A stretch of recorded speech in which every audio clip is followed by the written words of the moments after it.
इससे बीच एक बड़ी खबर आपको लखनऊ से भी दे देते हैं, जहां पर आज बीजेपी वैश्विक सम्मेलन करने जा रही है। बड़ी जानकारी आपको दे रहे हैं। वैश्विक सम्मेलन के तहत तमाम जातियों को साधने की कवायद भी आज बीजेपी के द्वारा की जाएगी। इसको लेकर पूरी तैयारियां भी कर ली गई हैं। तो बताएं आपको कि दोपहर 12 बजे इंदिरा गांधी प्रतिष्ठान में होगा ये कार्यक्रम। वैश्विक समाज को पार्टी के काम बताने के लिए ये कार्यक्रम हो रहा है। सम्मेलन में केंद्रीय मंत्री पीयूष गोयल भी शामिल होंगे।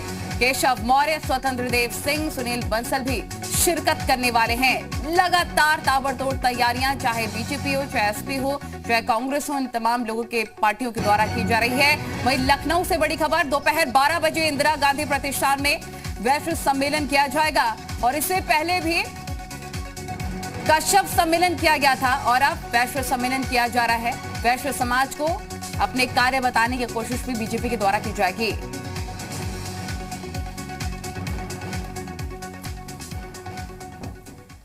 तो अब हम आपको ये समझाते हैं कि आखिरकार बीजेपी की रणनीति क्या कुछ है।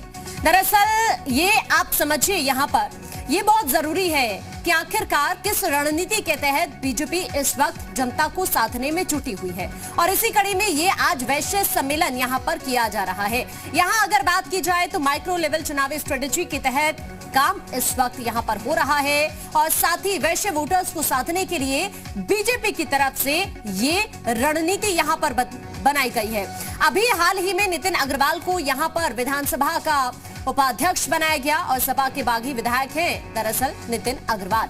और अब इसी कड़ी में इस रणनीति के तहत अगर हम बात करें तो बीजेपी आगे बढ़ रही है और विधानसभा चुनाव में जीत किस तरह पानी है, इस लक्ष्य को लेकर साथ में आगे बढ़ती हुई। और आज इसी कड़ी में वैश्विक सम्मेलन यहाँ पर किया जा रहा है, जिसमें बीजेपी के कई वरिष्ठ नेता भी शामिल होंगे। एक स्ट्रैटेजी है, चुनावी स्ट्रैटेजी माना जा रहा है, जिसके तहत वैश्व वोटर्स को साधने की कोशिश भी की जाएगी।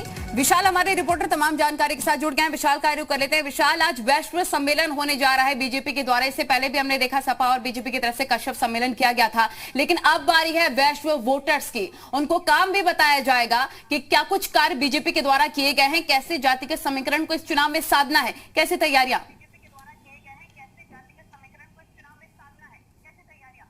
देखिए, बिल्कुल बीजेपी का जो वैश्विक सम्मेलन है उसको अगर ये कहा जाए कि व्यापारियों का भी सम्मेलन है तो ऐसे में बिल्कुल गलत नहीं होगा, क्योंकि जो वैश्य वोट बैंक है उस पर बीजेपी की नज़र है। यही वजह है कि नरेश अग्रवाल को बड़ी भूमिका में रखा गया है सम्मेलन में, चूंकि इससे पहले नरेश अग्रवाल के जो बेटे हैं नितिन अग्रवाल, उनको विधानसभा के उपाध्यक्ष के पद पर जो है बीजेपी ने जो है एक सीधे तौर पर एक बड़ा एक दांव खेला उनको सीधे तौर पर उनको जिताकर, क्योंकि बीजेपी अब चुनाव के लिहाज से हर जाति जो है उसको साधने की कोशिश कर रही है। इसी कड़ी में वैश्य जो जाति है उसको साधने के लिए अब बीजेपी जो है ये वैश्य सम्मेलन करवा रही है। आज 12 बजे ये पूरा कार्यक्रम है, लेकिन खास बात ये भी है कि इस वैश्य सम्मेलन में पीयूष गोयल का आना, इसके साथ साथ नरेश अग्रवाल की अगुवाई करना, ये तमाम ऐसी चीजें हैं जो साफ कर रही हैं कि अब वक्त आ चुका है 2022 का। ऐसे में जो तमाम लोग जो साइड लाइन चल रहे थे, जैसे कि नरेश अग्रवाल की हम बात करें तो काफी लंबे समय से बीजेपी में ज्वाइन करने के बाद वो साइड लाइन चल रहे थे, तो उनको एक बड़ी जिम्मेदारी उत्तर प्रदेश के